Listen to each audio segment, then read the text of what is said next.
दोस्तों हाल ही में ऐसा क्या हुआ कि डोनाल्ड ट्रंप ने पाकिस्तान को लेकर अपना रुख बिल्कुल बदल दिया है।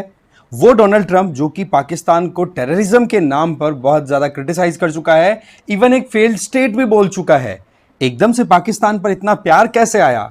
और इसी से आगे बढ़ते हुए आसिम मुनीर, जिन्होंने ऑपरेशन सिंदूर में पाकिस्तान को जिस तरीके की हार मिली उसके बावजूद भी खुद को फील्ड मार्शल का टैग दिया, अभी वो अमेरिका में मिलिट्री परेड होने वाली है, उसको अटेंड करने के लिए पहुंच रहे हैं एक चीफ इनविटेशन के बेसिस पे, या कहो कि चीफ गेस्ट के तौर पे। तो ऐसे में पाकिस्तान बहुत ज्यादा खुश है। पर सवाल यह है कि भारत क्या यहां पर फेल नहीं हो गया? भारत चुप क्यों बैठा है? क्या भारत की डिप्लोमेसी यहां पर फेल नहीं हुई? देखो, यहां पर हमें समझना होगा एक ब्रॉडर पर्सपेक्टिव को। इतिहास यहां पर अपने आप को दोहराता दिखाई पड़ रहा है, क्योंकि जब जब यूएसए ने पाकिस्तान की पीठ को थपथपाया है ना, तब तक पाकिस्तान को मिट्टी में मिलने के लिए तैयार होना पड़ा है। ऐसा कोई पहली बार नहीं है कि मिस्टर आसिम मुनीर पहली बार जा रहे हैं। इनसे पहले भी इनके दो बड़े लोग जा चुके हैं। एक है जनरल जियाउल हक और दूसरे परवेज मुशर्रफ। दोनों जब जब गए तो यूएसए ने इनको बहुत प्रेज किया, बहुत इनको सराहा। बट ढाक के तीन पात पाकिस्तान के हालात क्या हुए हैं वो किसी से छुपे हुए नहीं है। खैर, बहरहाल ये बात सच है कि पाकिस्तानी आर्मी चीफ आसिम मुनीर अब यूएसए जाएंगे और यूएसए को एक बार फिर से पाकिस्तान पर लाड आता हुआ दिखाई पड़ रहा है।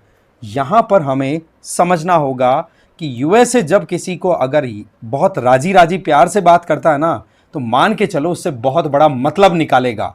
अब हमारे सामने यह सवाल है कि अब की बार क्या मतलब है? अब की बार क्या पाकिस्तान में खून खराबे की होली खेली जाएगी? और खेली जाएगी तो उसके पीछे लॉजिक क्या है? क्योंकि अफगानिस्तान में तो अब इस तरीके से कोई जरूरत पड़ नहीं रही है जहां पर पाकिस्तान का यूज करके यूएसए घुस सके।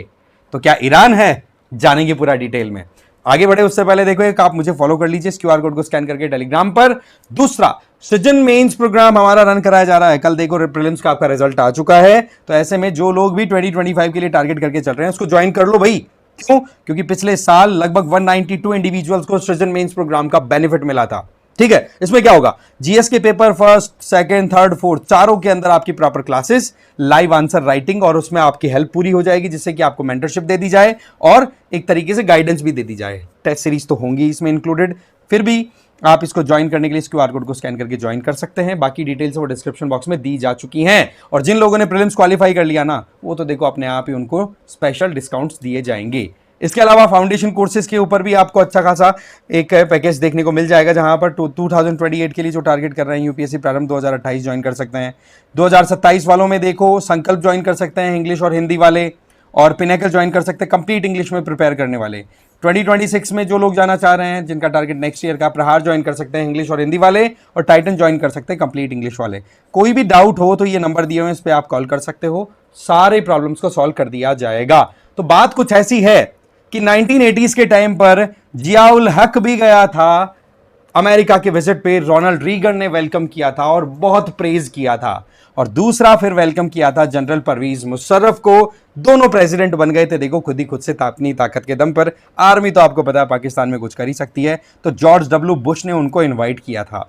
हालात कुछ ऐसे थे कि रोनाल्ड रीगन को 1979 में जिस तरीके से यूएसएसआर ने अफगानिस्तान को इन्वेड किया था, तो पाकिस्तान जैसा एक पिट्ठू चाहिए था जहां पर वो अपने बेसिस चला सके और यूएसएसआर को खत्म कर सके। एग्जैक्टली उसी तर्ज पर जिस तरीके से यूएसएसआर ने यूएसए को वियतनाम वॉर के थ्रू एक तरीके से मिट्टी चटाई थी।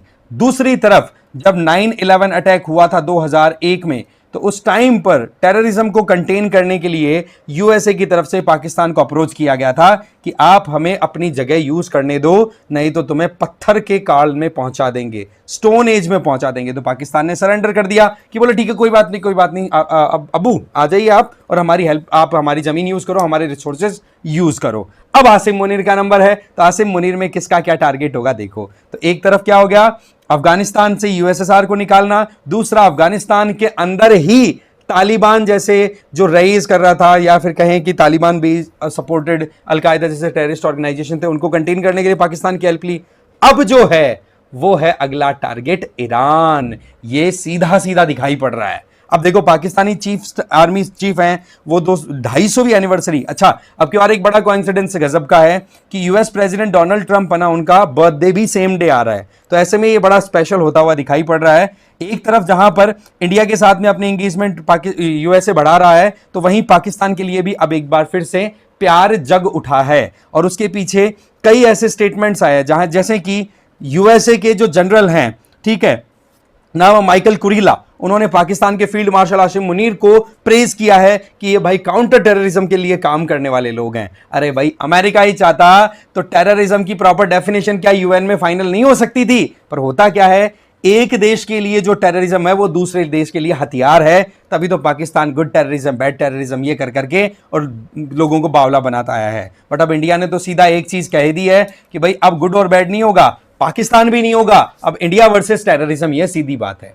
अब आप यहां पर देखो कि ये जो विजिट है, इस विजिट में टॉप मिलिट्री पर्सनल्स की मीटिंग होगी, पर हां मिलिट्री एंगेजमेंट कुछ हो ये नहीं होने वाला। बट एक चीज बड़ी इंटरेस्टिंग है, यूएसए की मिलिट्री हमेशा से पाकिस्तान के मिलिट्री स्टैब्लिशमेंट से खुश रही है। क्यों खुश रही है? यूएसए को चाहिए होता है सेंट्रल एशिया वाले रीजन में या फिर आप कहो साउथ एशिया वाले रीजन में अपनी पकड़ बनाए रखना, या मिडिल ईस्ट में अपनी पकड़ बनाए रखना। और पाकिस्तान से बड़ा सस्ता कोई दूसरा देश है नहीं जो कि इस तरीके से फैसिलिटीज आपको प्रोवाइड कर दे। तो यूएसए फेंकता है पैसे, उस पैसे का यूज करती है पाकिस्तानी आर्मी अपने खुद के लिए या फिर अपने खुद के देश को चलाने के लिए, जो भी रियल एस्टेट और जो देश तो क्या बोले अपनी खुद की स्टैब्लिशमेंट कैंटोनमेंट पाकिस्तान को रन कराने के लिए। ठीक है, अभी देखा जाए तो आईएसआईएस का एक सेगमेंट ऑपरेट करता है अफगानिस्तान से, दैट इज आईएसआईएस खोरासन। उसको कंटेन करने में पाकिस्तान से लगातार एक तरीके से अपने पाकिस्तानी बेसिस को यूएस के द्वारा यूज किया जा रहा है। आपने ध्यान दिया हो तो तालिबान और पाकिस्तान के बीच की जो रिलेशनशिप बिगड़ी है, इसके पीछे एक बहुत बड़ा कारण क्या है कि पाकिस्तान की जमीन पर ऑपरेट होने वाला तालिबान का एक आउटफुट, दैट इज तहरीक तालिबान पाकिस्तान, वो जो है वो पाकिस्तान के लिए बड़ी सरदर्दी बना हुआ है। और उसको कंटेन करने के लिए फिर तालिबान से भी पाकिस्तान को दो दो हाथ करना पड़ता है। और ऐसी परिस्थितियों में पाकिस्तान को सपोर्ट चाहिए सुपर पावर्स का। अब आप जानते हैं कि चाइना जैसे कंट्रीज तो देखो अफगानिस्तान में तालिबान से रिश्ते बिगाड़ेंगे नहीं, क्योंकि उनको सेंट्रल एशिया का एक्सेस भी चाहिए, मिनरल्स के ऊपर भी पूरा नजर है। तो ऐसे में बच गया केवल पाकिस्तान, केवल अफगानिस्तान वाले, तो चाइना तो वहां पर दुश्मनी लेगा नहीं। अब यूएसए को वहां पर चाइना जैसे कंट्री को भी कंटेन करना है, साथ ही साथ ईरान को भी चुपचाप बिठाना है, तो वहां पर पाकिस्तान से बढ़िया क्या कोई ऑप्शन है? इसीलिए इंडिया शांति से बैठा है और इस खेल को देख रहा है, एंजॉय कर रहा है कि देखो पाकिस्तान एक बार फिर से बिकने की कगार पर है, एक बार फिर से अमेरिका पाकिस्तान के प्यार में पड़ रहा है। तो मान के चलो अमेरिका जो है वो एक बेवफा सनम एक बार फिर से साबित होने वाला है, जो कि यूएसए पाकिस्तान को यूज करके फेंक देगा। इसी तरीके का सिनेरियो है, क्योंकि बातें देखो बड़ी बड़ी कही जा रही है। डोनाल्ड ट्रंप ने, मैंने बताया कि भाई ये फेल्ड स्टेट तक बोल दिया था, एकदम से यू टर्न क्यों? वहां के जो जनरल हैं यूएस आर्मी के, तो कुरीला, उनका ये कहना होता है कि हम बाइनरी स्विच पे नहीं चल रहे हैं। दैट मींस इंडिया के साथ रिश्ते हैं, इसका मतलब ये नहीं हम पाकिस्तान के साथ रिश्ते मेंटेन नहीं करेंगे, नहीं, हम दोनों के साथ बराबर रिश्ते मेंटेन करके चलेंगे। और आपको ध्यान होगा कि डोनाल्ड ट्रंप ने तो बड़ी बड़ी बातें फेंकी भी थी कि जिस तरीके से ऑपरेशन सिंदूर इंडिया ने रन कराया, तो उसके बाद में हमने दोनों के बीच में मीडिएशन कराया। बाकी इंडिया ने देखो इस बात को कंप्लीटली डिस्कार्ड किया है कि भाई ऐसा कुछ नहीं है, यहां पर पाकिस्तान बिल्कुल घुटनों पे आया और हम बार बार उसी बात पे एडमेंट है। जबकि पाकिस्तान जो बोल रहा है वो अलग स्टेटमेंट जा रहे हैं और पाकिस्तान में जो नैरेटिव चल रहा है वो एक अलग या एस्पेक्ट में चलते चले जा रहे हैं। बट अभी इस बात को अगर हम देखें तो एक तो चाइना को कंटेन करना है, वहां पर पाकिस्तान वाले रीजन में चाइना पाकिस्तान इकोनॉमिक कॉरिडोर के नाम पर कितना ज्यादा इन्वेस्टमेंट हो गया है।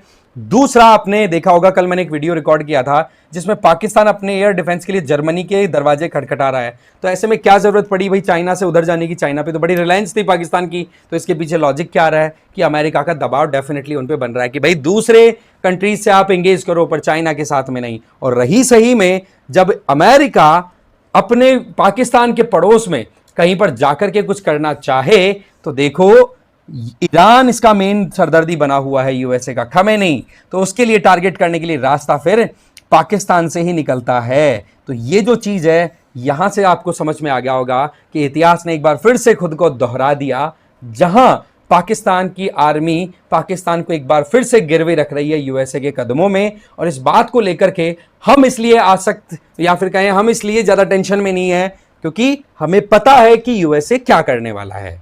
अब इसको लेकर के opposition parties Indian government establishment को कहीं ना कहीं काउंटर भी कर रही है कि ऑपरेशन सिंदूर डिप्लोमेसी जो करने की इंडिया ने कोशिश की थी, हमने यूएसए में वर्ल्ड ओवर हमने मल्टी पार्टी डेलीगेशंस भेजे थे कि भाई पाकिस्तान इस तरीके से कर रहा था, उसको हमने मुंह तोड़ जवाब दिया, तो वो तो यहां पर फेल हो गई। आप देखिए यहां पर कांग्रेस के लीडर जयराम रमेश, उनके द्वारा ये कहा गया कि इंडिया, यहां पर देखो इंडिया जो है उसको एक बार फिर से बहुत बड़ा सेटबैक मिला है डिप्लोमेटिक एस्पेक्ट की अगर बात करें तो। But fact of the matter is कि यहां पर पाकिस्तान की आर्मी जो है वो पाकिस्तान को बेचने में बाज नहीं आ रही है, चाहे लोग कितने ही मजे ले लें उससे कोई फर्क नहीं पड़ता। फैक्ट इज कि पास्ट में 2 बार ऐसा हुआ है और दोनों बार पाकिस्तान में खून की नदियां बही है। वैसे पाकिस्तान की जो पीटीआई है ना, इमरान खान की पार्टी, उसकी तरफ से तो प्रोटेस्ट रजिस्टर करा है कि अगर आसिम मुनीर के द्वारा कोई भी डील की जाती है यूएसए के साथ में तो हम उसको बिल्कुल भी नहीं मानेंगे, क्योंकि ये इलेजिटिमेट आर्मी है, ये कोई लोगों के द्वारा इलेक्टेड इंडिविजुअल थोड़े ना आया है। इस तरीके का माहौल जो है वो इंटरनेशनली बनता चलता चला जा रहा है। बट वही बात कि पाकिस्तान खुश लेकिन इंडिया चुप, तो इसके पीछे सिंपल सा लॉजिक है कि पाकिस्तान अपनी मौत खुद मरता चला आया है और अब की बार भी पूरे चांसेस हैं कि वो खुद से अपनी मौत मरेगा। राइट, इसका टूल बन रहा है ईरान। आपका क्या सोचना है कमेंट करके जरूर बताना। बाकी इस वीडियो में इतना ही था। Thank you very much.